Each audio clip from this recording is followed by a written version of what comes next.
পথে যত নরনারী তাঁদের দর্শন করেছেন সকলেই তাঁদের অপরূপ সৌন্দর্যে অভিভূত হয়েছেন।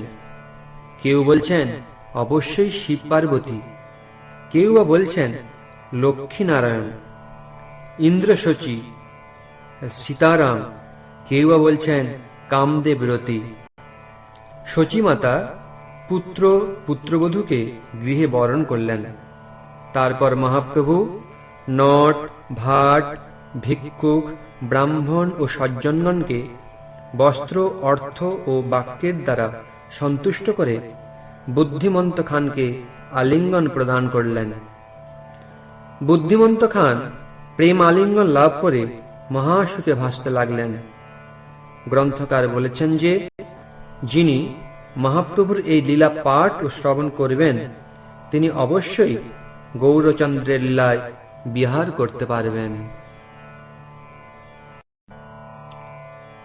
পঞ্চদশ অধ্যায়।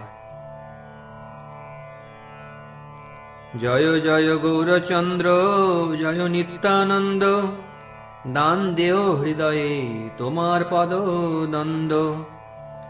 গোষ্ঠীর সহিতে গৌরাঙ্গ জয় জয়, শুনিলে চৈতন্য কথা ভক্তি লভ্য হয়। হেন মতে মহাপ্রভু বিদ্যার আবেশে, আছে গুড় রূপে কারে না করে প্রকাশে। সন্ধ্যা বন্দনাদি প্রভু করি উষকালে, নমস্করি জননীরে পড়াইতে চলে। অনেক জন্মের ভৃত্য মুকুন্দ সঞ্জয়, পুরুষোত্তম দাসায় যাহারও তনয়। প্রতিদিন সেই ভাগ্যবন্তের আলয়, পড়াইতে গৌরচন্দ্র করেন বিজয়।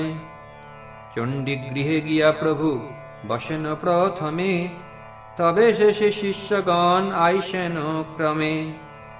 ইতোমধ্যে কদাচিৎ কেহ কোনো দিনে, কপালে তিলক না করিয়া থাকে ভ্রমে। ধর্ম সনাতন প্রভু স্থাপে সর্বধর্ম, লোক রক্ষা লাগি প্রভু না লঙ্ঘন কর্ম। হেন লজ্জা তাহারে দেহন সেই ক্ষণে, সে আর না আইসে কভু সন্ধ্যা করিবিনে। প্রভু বলে কেনে ভাই কপালে তোমার, তিলক না দেখি কেনে কি যুক্তি ইহার। তিলক না থাকে যদি বিপ্রের কপালে, সে কপাল শ্মশান সদৃশ বেদে বলে। বুঝিলাম আজি তুমি নাহি করো সন্ধ্যা, আজি ভাই তোমার হইল সন্ধ্যা বন্ধা। চলো সন্ধ্যা করো গিয়া গৃহে পুনর্বার, সন্ধ্যা করি তবে সে আসিও পরিবার। এই মত প্রভুর যতেক আছে শিষ্যগণ, সবেই অত্যন্ত নিজ ধর্মপরায়ণ। এতেকে ঔদ্ধত্য প্রভু করেন কৌতুকে, হেন নাহি জারে না চলেন নানা রূপে। সবে পর স্ত্রীর প্রতি নাহি পরিহাস, স্ত্রী দেখি দূরে প্রভু হয়েন এক পাশ। বিশেষ চলেন প্রভু দেখি শ্রীহট্টিয়া, কদর্থেন সেই মত বচন বলিয়া। ক্রোধে শ্রীহট্টিয়াগণ বলে অয় অয়, তুমি কোন দেশি তাহা কহত নিশ্চয়। পিতা মাতা আদি করি যতেক তোমার, কহ দেখি শ্রীহট্টে না হয় জন্মকার। আপনি হইয়া শ্রীহট্টিয়ার তনয়, তবে গোল করো কোন যুক্তি ইথে হয়।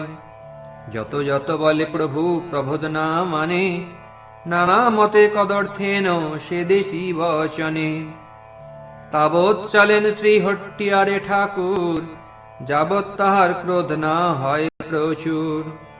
মহাক্রোধে কেহ লই যাই খেদাড়িয়া, লাগালি না পায় যায় তর্জিয়া গর্জিয়া। কেহ বা ধরিয়া কোঁচা সিকদার স্থানে, লইয়া যায় মহাক্রোধে ধরিয়া দেওয়ানে। তবে শেষে আসিয়া প্রভুর সখাগণে, সামঞ্জস্য করাইয়া চলে সেইখানে। কোন দিন থাকি কোন বাঙালের আড়ে, বাবাস ভাঙিয়া তান পলায়ন ডরে। এই মত চাপল্য করেন সবাসানে, সবে স্ত্রী মাত্র না দেখেন দৃষ্টি কোণে। ত্রিহেন নাম প্রভু এই অবতারে, শ্রবণ না করিলা বিদিত সংসারে। অতএব যত মহামহিম সকলে, গৌরাঙ্গ নগর হেন স্তব নাহি বলে। যদ্যপি সকল স্তব সম্ভবে তাহানে, তথাপিও স্বভাব সে গায়ে বুধ জানে। হেন মতে শ্রী মুকুন্দ সঞ্জয় মন্দিরে, বিদ্যারসে শ্রী বৈকুণ্ঠ নায়ক বিহারে। চতুর্দিকে শোভে শিষ্য গণের মণ্ডলী, মধ্যে পড়ায়েন প্রভু মহাকুতূহলী। বিষ্ণু তৈল শিরে দিতে আছে কোন দাসে, অশেষ প্রকারে ব্যাখ্যা করে নিজ রসে। উষকাল হইতে 2 প্রহর অবধি, পড়াইয়া গঙ্গা স্নানে চলে গুণ নিধি। নিশার অর্ধেক এই মত প্রতিদিনে, পড়ায়েন চিন্তয়েন সবারে আপনে।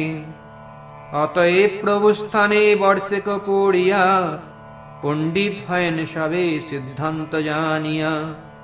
হেন মতে বিদ্যারসে আছেন ঈশ্বর, বিবাহের কার্যসূচি চিন্তে নিরন্তর। সর্বনবদ্বীপে শচী নিরবধি মনে, পুত্রের সদৃশ্য কন্যা চাহে অনুক্ষণে। সেই নবদ্বীপে বৈশে মহাভাগ্যবান, দয়াশীল স্বভাব শ্রী সনাতন নাম। অকৈতব উদার পরম বিষ্ণু ভক্ত, অতিথি সেবনে পর উপকারে রত। সত্যবাদী জিতেন্দ্রিয় মহাবংশ জাত, পদবিরাজ পণ্ডিত সর্বত্র বিখ্যাত। ব্যবহারও পরম সম্পন্ন একজন, অনায়াসে অনেকেরে করেন পোষণ। তাঁর কন্যা আছেন পরম সুচরিতা, মূর্তিমতী লক্ষ্মী প্রায় সেই জগন্মাতা। শচী দেবী তাঁরে দেখিলেন যেই ক্ষণে, এই কন্যা পুত্র যজ্ঞা বুঝিলেন মনে। শিশু হইতে 2-3 বার গঙ্গা স্নান, পিতৃমাতৃ বিষ্ণু ভক্তি বিনে নাহি আন। আইরে দেখিয়া ঘাটে প্রতিদিনে দিনে, নম্র হই নমস্কার করেন চরণে। আইও করেন মহাপ্রীতি আশীর্বাদ, যজ্ঞপতি কৃষ্ণ তোমার করুণ প্রসাদ। গঙ্গা স্নানে আই মনে করেন কামনা, এই কন্যা আমার পুত্রে হোক ঘটনা। রাজ পণ্ডিতের ইচ্ছা সর্বগোষ্ঠী শানে, প্রভুরে করিতে কন্যা দান নিজ মনে।